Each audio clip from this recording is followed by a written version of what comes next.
Now, eagle-eyed viewers of A Gentleman's London will have noticed that there's a particular genre of the men's luxury scene that we haven't covered yet, and that is watches. That's going to change today because we are here at a very discreet address in London. It's the Bamford Watch Department.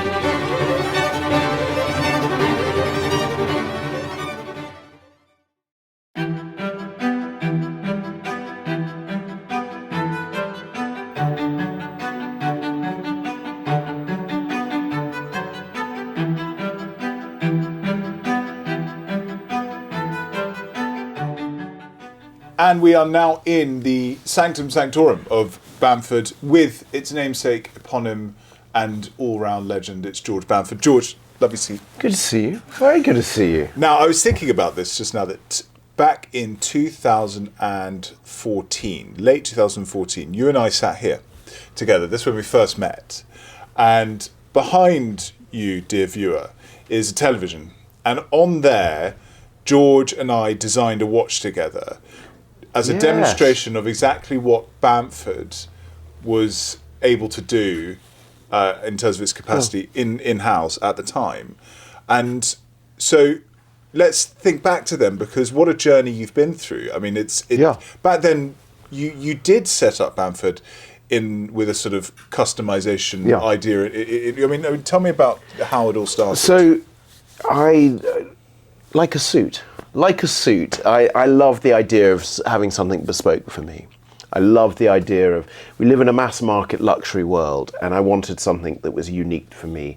And so that's kind of where we started with the businesses. I think you start at the core, and you say, okay, I want this. And then other people go, oh yeah, you're not a nutter. You actually are doing something, and we like the idea of doing something unique for you. So that's kind of how it started, but it kind of blossomed into this kind of business where everyone loved the idea of individuality, personalization. You know, we're coming to some romantic times in the year, and people want to give gifts and things like that. They wanted to have on the date wheel a heart turning up or something, and we were like, yeah, we can do that. So it became about making something that was unique for a customer. And you presumably, though, wanted to delve into a passion of your own. So you know, you didn't just pick watches because it was a good market. You had that passion. So I was a magpie. I love collecting, and for me, from cameras to watches to cars to, I mean, even Snoopies. I collect random Snoopies. So it's kind of, I love collecting, and I love the idea of the discovery. When you walk around the office, you'll see I collect stopwatches as well. So I was a collector, and so my hobby, I used to go to flea markets and trade watches, and so I'd change the strap of this, and so I'd change the strap and then go back to the flea market the next day or the next weekend and swap that watch for another watch. Yeah. So I got to learn about watches, and so for me that was my kind of baptism of fire of kind of understanding about watches. And what was the kind of the point at which you thought, actually, there's more that could be done here? Because you ended up getting quite a big sort of partnership with Tag Heuer, the LVMH watches. You know, so tell me about that, how that came about, and how that changed the direction of Bamford. Oh, well, that was very fortunate. So I would take you back to one of the things. My father said to me, he said, you've got to learn the value of a pound. Mm-hmm. So he said, don't come into the family business. I want you to learn the value of a pound. And so it was very much, you go and do something on your own. Go and learn on your own. You become your own travel department. You become your own thing. So for me, that was my great thing. I was like, well, I've got to go and do something. At the time, as a photographer, when I started out. And this kind of hobby of mine kind of worked into the idea of watches. It happened, and I was very fortunate. You and I are very fortunate that we know Jean-Claude Biver. Mm-hmm. At the time, he was in LVMH, and he was he was sitting next to a good friend of yours and mine, and she was at supper with him, and he said, they were chatting back and forth, and she said, "Oh, I know George." And he said, "Great, I want to meet George." And the next day he got on a plane and he came to see me. Right. And that's actually a very Jean-Claude Beaver thing, It was the most bizarre, I got a phone call. Proactiveness is very much his sort of So I got a phone style. call and we sat here. And so I didn't realise we weren't set up really for him to come in and, didn't do a big show and kind of but I was in here and he walked up the stairs and I was like, this is kind of one of the true OGs of the watch world. And, he really is. Anyway, he walked up the stairs and I was like, wow. And then he said, "You and I have got to work together." And I was like, okay, how do we do this? What can we do? And he said, "You've got to stop being in the shade. You've got to come out into the sun." And he explained Kodak to me. And we talked about Kodak, and he said, "You've just got to realise that you've got to... the watch industry is going to run at a pace, and personalisation is going to happen. Mm-hmm. And either you have to be the solution for it, or you'll be forgotten." And I was just like, wow, okay. Yeah. Where do I sign? What do I do? And the thing is, you don't say no to Jean-Claude Beaver. No, I think, you're very much incentivized to say yes, I think, because of his reputation. Yeah, and so it changed the path of my business.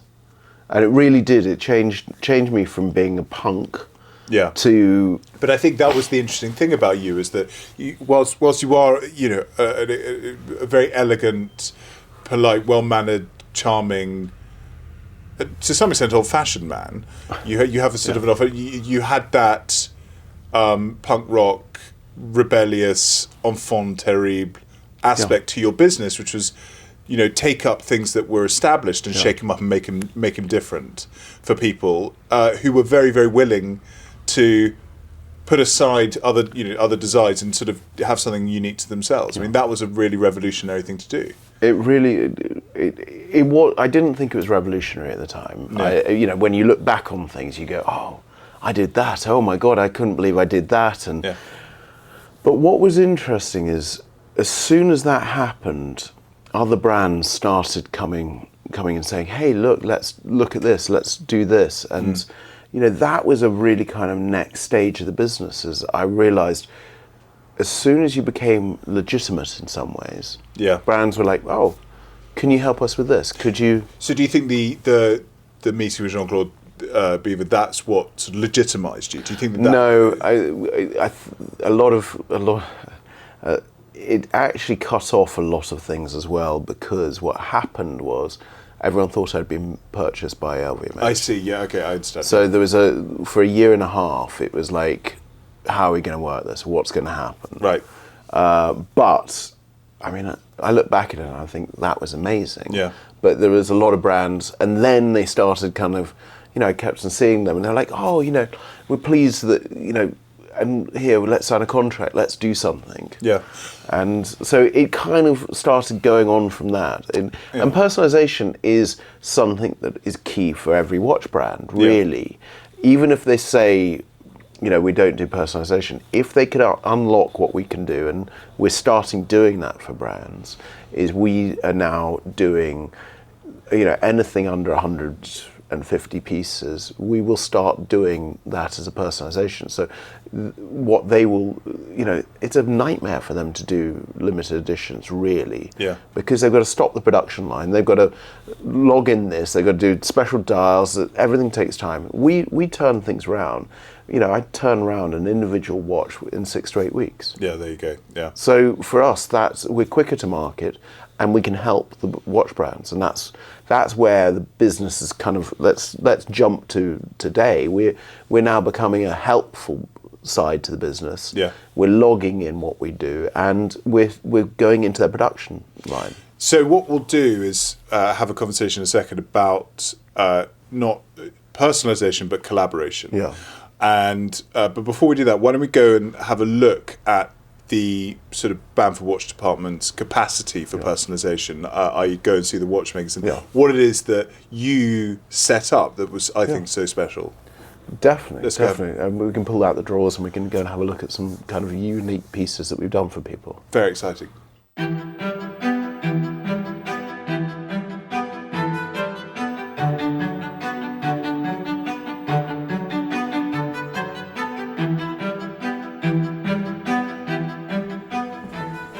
So where are we now, George? Watchmakers. So this is the top of the building, and most watchmakers are in the basement. And I wanted a really bright room, so I love the vaulted ceiling in here to give them as much light as possible. Because I think actually where I look at the building, it's head, heart, and feet, and so downstairs is all about kind of the design and things like that. This is really about the head of the business. The movement, everything is really, really key, and to have 3 very good watchmakers is actually key. So that's kind of the head. But so here was when Bamford Watch Department was first set up, a lot of the customisation of kind of sort of changing colours of dials or whatever that happened here. So yes, it did. But where I'd kind of go to is this building we brought probably 7 years ago, 8 years ago. Where for us it was externally, we've brought everything internally. I see, okay. And so when, yes, it was like, you want this done, we would do it. Yeah. And what's happened is everything you buy from us, and we do personalisation. So, I can show some kind of unique personalised pieces that we've done. But it very much is things like, I don't know, at the moment we've just done 2 or 3 watches for some clients. One of them, they wanted a left-handed Carrera. They wanted that for their son, he was graduating, and it's just really cool. It's an easy thing to do, but... Is it easy to do that? It is, but it's... You require great people. You need great people. We have very good people here. We have very, very good people. I'm not blowing smoke up there, but they are very, very good watchmakers that can... And we pride ourselves on connecting to the customer. Yeah. What the customer wants, is always, we'll do it. And who is the Bamford customer? It's a mixture, and then this is the interesting thing. So Bamford Watch Department, we have from people that want something very, very bespoke that matches their yacht or does, so high net worth individual, or we have someone that says, I've been saving up, my favorite color is blank, so let's say powder blue or purple, and we will do something that is bespoke. Or I really want my logo on the dial of the watch, or I want my initials, or we did a wedding day watch where the husband gave his wife and she gave him one. Got it. And it was the most bizarre thing. They both gave each other the watches without knowing. That's okay. And so that was the weirdest thing that we did, was they used the same logo, and he designed one for her, and she designed. That's sweet. Isn't it? And both of them been talking about it, so it was kind of like, how do we do it? And so anyway, we had their logos together. Yeah. Or then their initials together, and then on the date of their wedding, a heart turned up. Lovely. So it was personal, and that's all it is people wanting something that's unique to them. That's why I say about suits, or it is that thing of, this is what I want for me. Yep. I look down, it's going to make me smile. And in here we have examples of that next step that you took beyond customization, not away from, but beyond it, where you were collaborating. So in here we have a lovely archive. So these are individual designs, and I will show you is these are some of the, but these are these were ordered by customers of Zenith, so not customers of Bamford. This was inside there, and then this would go into their production. I can show you. And is the process of something like that straightforward, or have brands become more amenable to the processes of collaboration like that? Because these are big beasts. These are and heritage brands. So this is what gave Zenith individuality. Right. It wasn't collaboration. It was us collaborating with Zenith, but really it was customization for their customer. Yeah. So it said, you want this. This is unique to you. You think about, I don't know. Let's go to Louis Vuitton suitcases. Yeah. You know, if you look at those trunks and the things like that with the initials down it and all, they're the thing about making it individual to you. Yeah, yeah. So that, you know, if the largest mass market luxury brand, you know, is doing personalization, most of the watch industry should be looking at it. I agree with that, yeah. And so for me, that's where I look at it. Fine. But, you know, that's a client, a very unusual dial, but that is a client's pink, green, but these are the colours they wanted. That's a Tag Heuer Monaco. Yeah. Great. That's another Tag Heuer Monaco that has got we went for they showed me a Coca-Cola bottle. When you see a Coca-Cola and it's got the shimmer. Yeah, yeah. And so that was kind of the shimmer of a Coca-Cola. That's great. So there's things like that you think of individual. This is I can't say which royal family, but that's a Middle East royal family. See if anybody can spot it. But those are the things where we've done some individual things. I'm trying to bring out some other ones. But it is very much for clients to say, I want this to be this way. And what we have here for, you know, unique Tag Heuer Monaco dials. Tag Heuer Monaco is a legendary watch and a fabulous. It's an icon. But yeah, it is. So what you're not doing is it's not a defacement. It is a personalization of it. It's kind of it's creating. It's a storytelling moment, isn't it? It adds a little bit of extra story to the client. But it also keeps the client into Tag Heuer Monaco. Yeah. Or you know, they may have 2 or 3. Yeah. And then they go, I love this watch. I want something unique for me. Yeah. So that's great. Well, so we have at least 2 dials spare for each watch, because when we printed, it is the easiest thing to print 3 dials than not. Printing 1 is easy, but printing 3 is great because we can get the colours right. Yeah. So these are why we've got the spares here. So some of the clients will see, oh, but I've got that in my watch.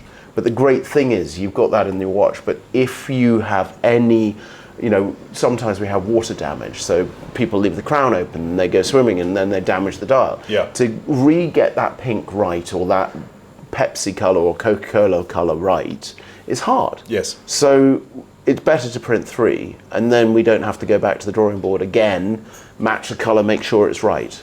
Excellent.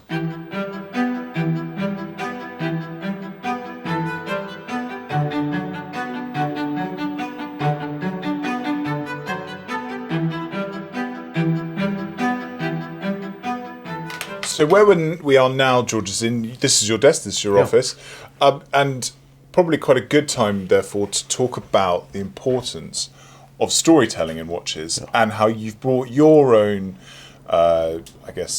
fascinations and tastes and with things like Snoopy into this world of Bamford Watch Department, and ultimately decided, you know what, I'm making things that ultimately appeal to my clients. Let's make watches that appeal to you and create a sort of a new arm of the Bamford Watch Department, which is to release your own watches. So yes, so Bamford Watch Department back in the day, we had a little bit of an issue. Is when anyone came in with their watch, we needed to give them a service watch to take out. Yes, okay, yeah. So we started, and the first ever service watch, the first ever start of something called Bamford London is this. That was the Mayfair watch that was our first ever, this. and it said on the dial something about property of Bamford. Yes, property of Bamford Watch Department. And so that was our first ever watch. And so that was the start of Bamford London. And we did 150 of them. And I thought, this is going to last me for 2-3 years. It's going to be great. And within about 2 weeks, people were saying, oh, I want 2 of them. Can I buy them?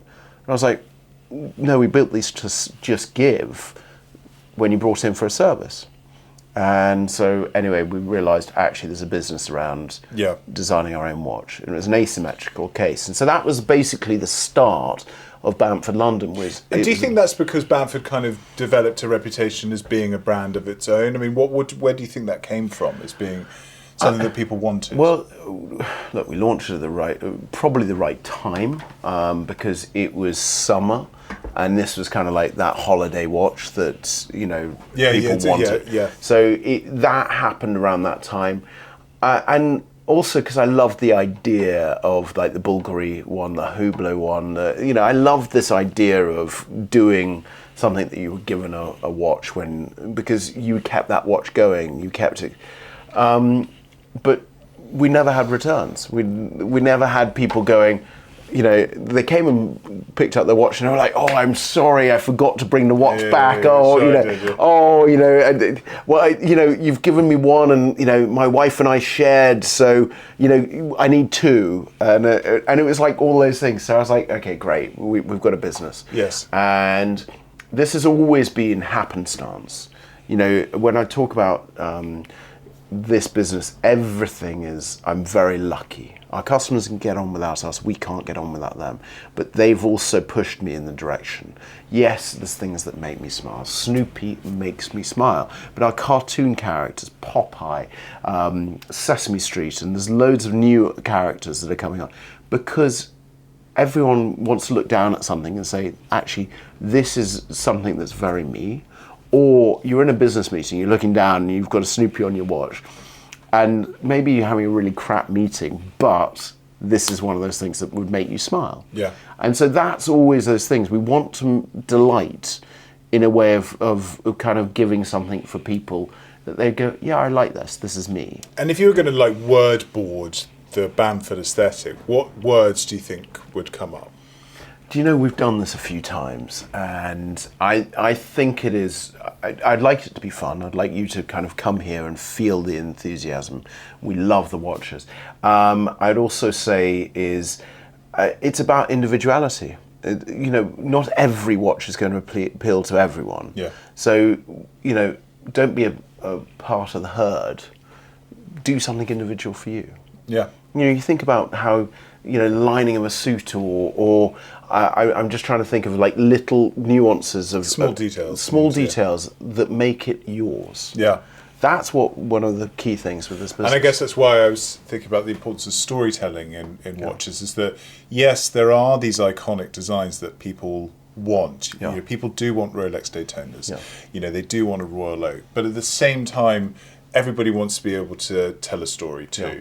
So you manage to provide that where I think other watch brands might be less flexible in that sense. It also, watches become totem poles of time, and Yes. not meaning not time when you look at it on your watch, but more about time of, I brought this because of this, and this. Yeah.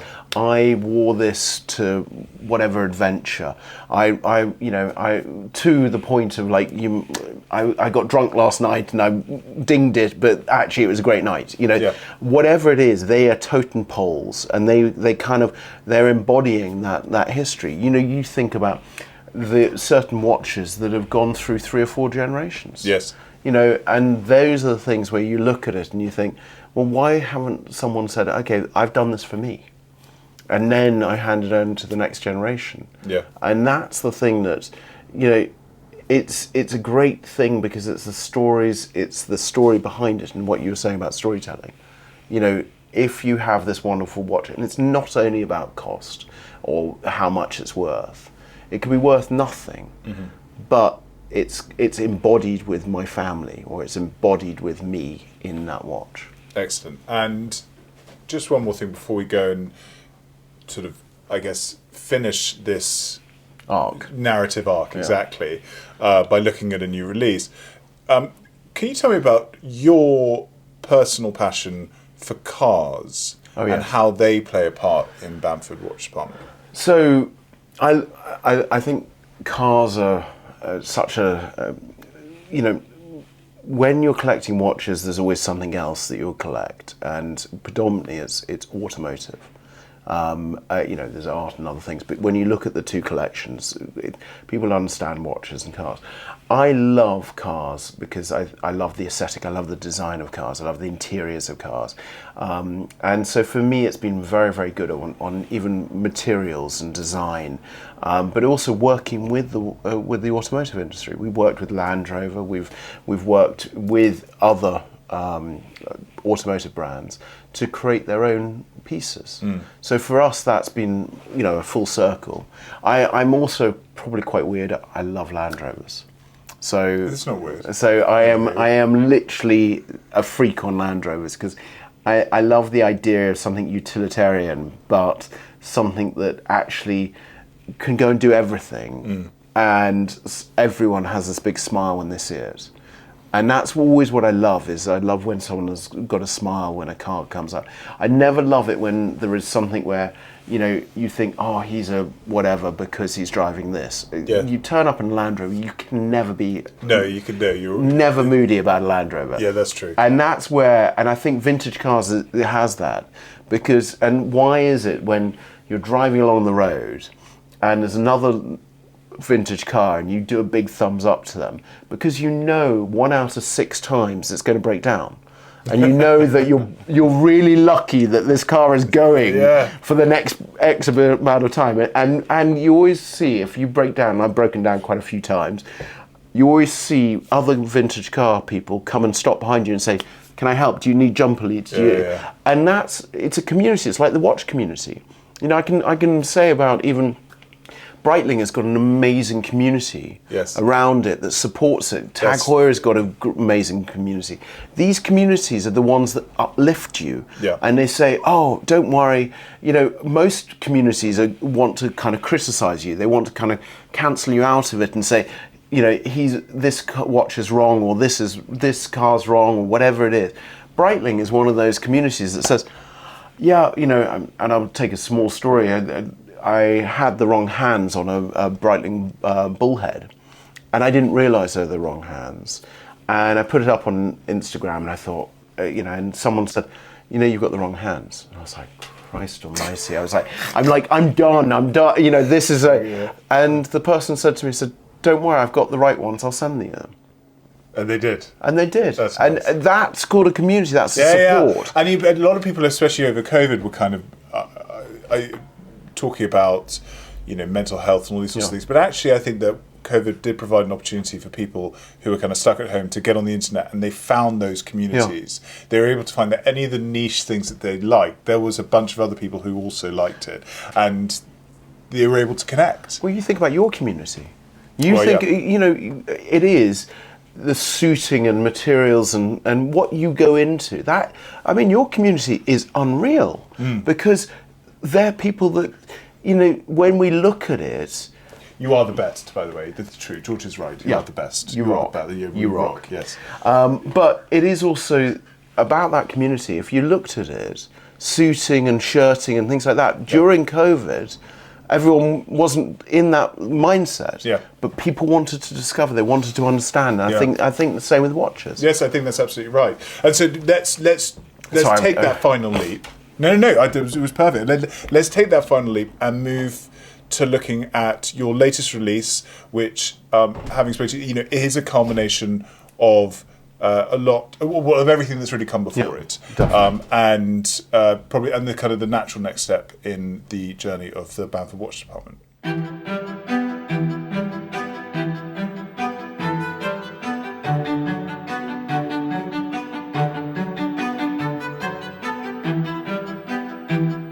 And now we're at a reveal stage. It is a new era for the Bamford Watch Department, and that comes with every release of one of your new watches. You've had, how many of your own watches have you now released? We've had 1, 2, 3, 4. This will be the 5th. So this will be the 5th.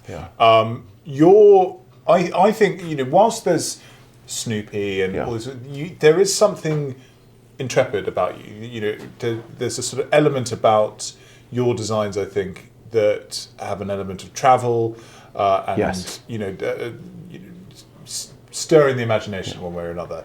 And I think this latest release, and this is the D300, does that. Yes. in spades. So why don't you talk about the inspiration behind the watch, what it is, and how you came up with what we're looking at right now. So one of our successful and really successful watches is the Bamford GMT. So that was an internal rotating bezel, and so for me, I wanted to actually change the same architecture, or sorry, use the same architecture, but change it. Okay. And so instead of an internal rotating bezel, I put an external rotating bezel. Then I love materials. I love new materials. We've got a forged carbon case, we've got a titanium case, and I was like, we've got to do ceramic. So for me, I was like, we've got to do a dive watch because I used to be a diver. I love scuba diving. Down on the desk is actually my old underwater camera. That was kind of not my flipper, but my underwater camera. And I used to love diving. And I wanted a dive watch that kind of actually could go diving. So 300 meters, what I would say to you is D300. It's a dive watch and it goes 300 meters. It's not a great kind of wording on it, but I was simplifying. I don't know. I mean, why do we need to complicate it more? Well, that was, we came up with all the coolest names, and we were looking at different trenches and all these different things. And the it was Bamford plunge. Yeah, and we were looking at everything, and then I was like, honestly, D-300. That'll do. It says it on the tin. So ceramic case with a titanium core. Yep. It's got a Solita 300 movement. And for me, I wanted something that felt easy to wear, and I loved how this case. It's a retro modern case, so I love the vintage inspired side of the case, but I wanted it to feel a little bit more, I don't know, tougher. Yeah. Using ceramic as that matte and gloss play. So we really were playing on how does the matte and gloss work. The white one is full gloss because I don't love how matte ceramic goes over a period of time. It ages too much. Where I love how matte ceramic works in blue, black and green. The bezel, now this is my thing. So we did 120 clicks and it was about the sound. I wanted to have that. I'm gonna A bit of ASMR here. Yeah, that's it. Yeah, this is for the trailer. Yeah. Yeah. Oh yes. Yeah. Oh yes. So I wanted the bezel to feel that way. I also wanted the bezel that when you're diving, you could actually feel where the notches are to pull it round. Yeah. I wanted it to. I mean, that's why they're sort of indented. Yeah, so you can actually feel there is a notch there, not a little ridge. Yeah. I wanted the bezel to kind of feel like it was part and parcel of the watch. Sector dial for me was one of those things. That's cutting up the sectors. Like crosshairs, yeah. Crosshairs. And I didn't want a date wheel in it. So these are me coming back to the things I wanted. I wanted a watch that I could go diving with. I didn't have to care about. I wanted it to feel something new. So ceramic dive watch. That was one of my things that I wanted to feel like, and doing it across 4 colours. But if I also may ask as well, I mean, it's the emphasis behind it. I get that it's a dive watch, so inherently you could you take it on holiday. But your whole ethos behind your watches anyway was this idea of these are the ones that you take on holiday. So GMT, why is an internal rotating bezel? Because I used to hate GMTs whenever I would wake up and I'd wear it overnight and I'd click the bezel and I'd be out by an hour or 2 hours. And I'd be phoning home. My wife would be like, "It's 4 o'clock in the morning. What the hell are you doing phoning me?" So that was my whole thing. Then I wanted a go anywhere watch where this is a tool watch. It's a great tool watch. But it was great for holidays as well, and travel. And for me, I wear the black one, and it's not too bulky. It works anywhere. I've been traveling a lot with this. Yeah. And the other thing is, so we've had, we even chose divers to do the video footage of it, that are videographers. So we haven't gone for like the celebrity divers. We've gone for people that are actually going to use the watch in the dive. So the whole of last summer, we had them going out and doing that. That's amazing. So that was my thing, and how, and I can kind of geek out on how the ceramic. So there's an internal titanium core inside the ceramic, because if you did ceramic and titanium Of the case or the bezel or both? both, Right. and if you did an internal ceramic, so if I put the titanium with the ceramic, it binds. If you did ceramic and ceramic, it'd bind and shatter. So you had to have an interstructure. Then you put the titanium, so even when your case back locking in, it's in titanium. And Okay, so is that a shock absorption type thing? no, it was very much, when we were building it, I came up with these ideas and I was like, yes, we're going to do ceramic. And the other thing is, midway through developing this, Yep. we then found a better ceramic supplier, and so each time we found something better. Okay. And so it was even down to the clicks of the bezel. We found a better bezel. So halfway through developing it, we were like, okay, let's pull out, let's find this bezel. And we tested thousands of bezels to have that right click. And then when you take it to bits and you see how it's made, that's when we were reverse engineering, and we were like, okay, this is what we love for this bezel. So start to finish, how long did this take to design? 3 and a bit years. Yeah, okay. Way too long. The watch I wanted to release 2 years ago. Right. And it's taken 2 years extra, and down to the bezel annoyed the hell out of me. Packaging, I'll get onto the packaging, but even down to the packaging, we got the prototypes of packaging. We were like, this is amazing because it's got these little micro magnets in, so it locks into place on the top of the packaging. Magnets and watches don't get on. No. So we've now got really micro magnets. We had to change all the magnets because they were affecting the movements, and we then, I was looking at, do we actually do like a Milgauss style case, Faraday's style? Do we actually do something inside the case? And I was just like, we're not doing that. So we kind of scrapped it and pulled it out, and everything, even down to the strap. We looked at the straps we loved. We've done the strap a little bit long. It's a great rubber strap. I mean, Well, it's super. Well, that's what I loved. Very comfortable. And the other thing is, the watches can be strap hacked. So This goes well with this. it goes very well with that. There you go. But the watches can be strap hacked, and that's what I love about the watch, is their quick deployment. And Great.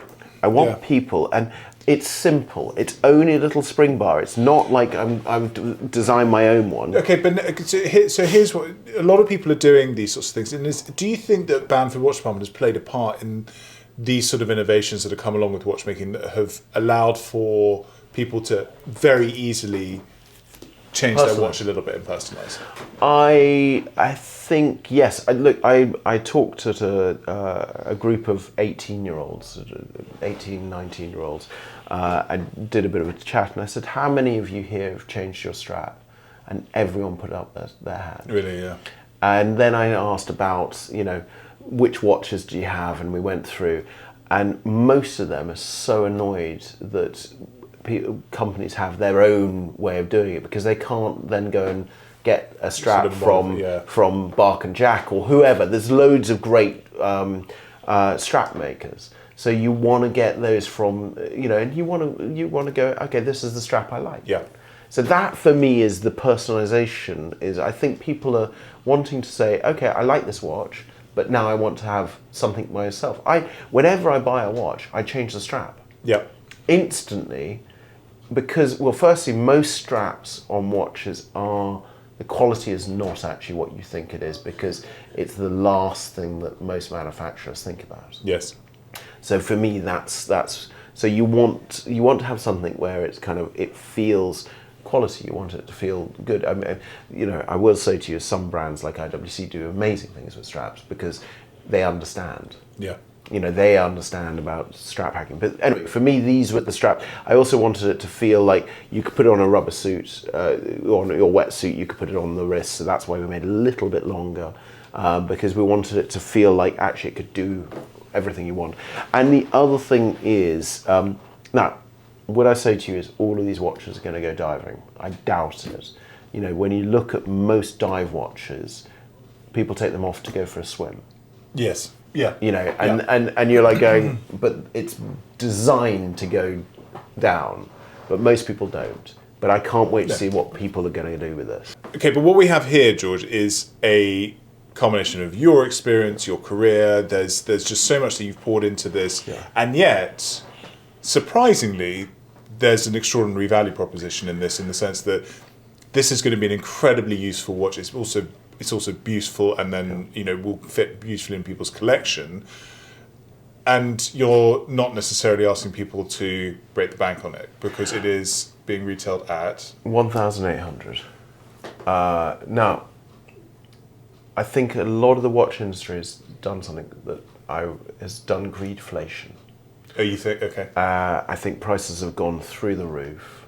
Your perception of certain watches, and you go, oh, that's worth this, and then you go there and you're like, wow. The automotive world has done exactly the same. So for me, when I went to this and the sum of the parts and I put everything together and it's set up for wholesale, this is one of those watches where I was like, we have to keep it under £2,000.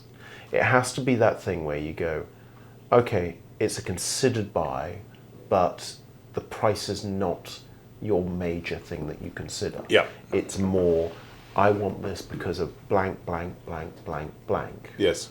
And that's where, for me, one of those things that I really wanted it to be, people don't question on the price because it's ceramic. It's got a Salita movement. It's titanium core, 300 meters. I mean, you look at the facts on it, and everything about it. It should be, I don't know, £4,000 maybe, three and a bit. Well, if you compare it with other watches that are on the market, yes. Yeah. So, but I wanted it to be at this price point because I really wanted to make sure. Now, are the margins slim on this? Hell yes. But it's not that. I want to get the watch out there. I want it to be something that people go, I want to wear it. My coolest thing will be if I'm anywhere on a flight or something and someone's wearing this. I'm like, I've done my job. And that's the thing. And I'll talk to you about something else. I love the design of design. So I designed that, but I love packaging design. Well, yeah, and you don't scrimp on it. So No. So I kind of overspend on packaging, and to the detriment of my team to a degree. But even we designed a unique Bamford D300 logo with a swimmer in it because we just wanted to do something. There's something very Bondy about that, isn't there? Well, I kind of loved it, but I wanted to have something that explained everything about the watch on the outside. Yeah. But I have this thing about packaging. Most packaging, people just put into a closet. Yes. I think that packaging should be a piece of art that you'd want to have in a bookshelf. Okay. Because I think to myself is that it's something different, it's something quite cool, and it becomes something that people go, yeah, I'm gonna have that just as a bookend, or I'm gonna have it. I love when people do that collective thing. When you go to Ralph Lauren and you see their bookshelves, when you're looking at the interior and they've got a car and a this and a that. I always love that look of a library because it feels very much that everyone's thought about different things. Yeah, sort of a variety of mise en scène. Yeah, mise en scène. Mise en scène. So anyway, I'm copying. So I love the idea of buoys and those. So this was kind of my version. So I wanted something orange. I love the idea of having something that's in the ocean. Yeah. Anyway, it was one of those things I wanted it to be. So this is what the watch will come in. This is what the watch comes in. And yes, there is micro magnets in here, but they're far enough away from the case, and it still does lock into place. Great. But I will say to you, it's not as strong as what it should be because that was my fault. Because if it was too strong, then it would affect the movement.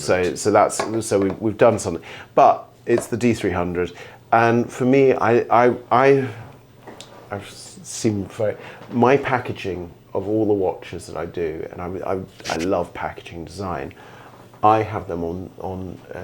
I've got a little library at home, and I say library. It sounds very grand. It's not, but I have loads, all my packaging. I have a Snoopy hutch.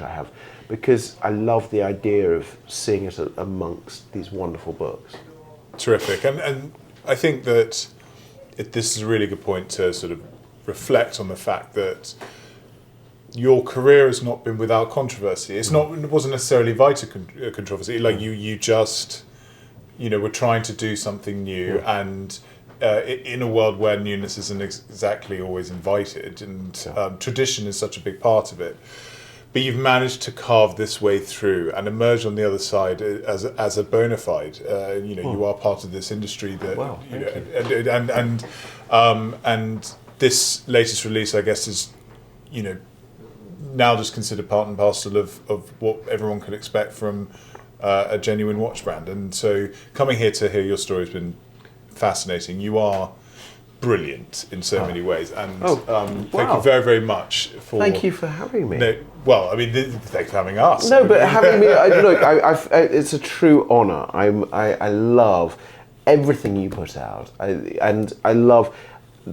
There's a rakishness about everything that's been said, everything that you do, and I just love it. Well, you're the best, George, and thank you. And just leaves me to say you rock. Well, you rock, and. Thank you very, very much. And all of you rock. Thank you so much. Wow, look at that. Double signed. But the weird thing is, who's that from and to?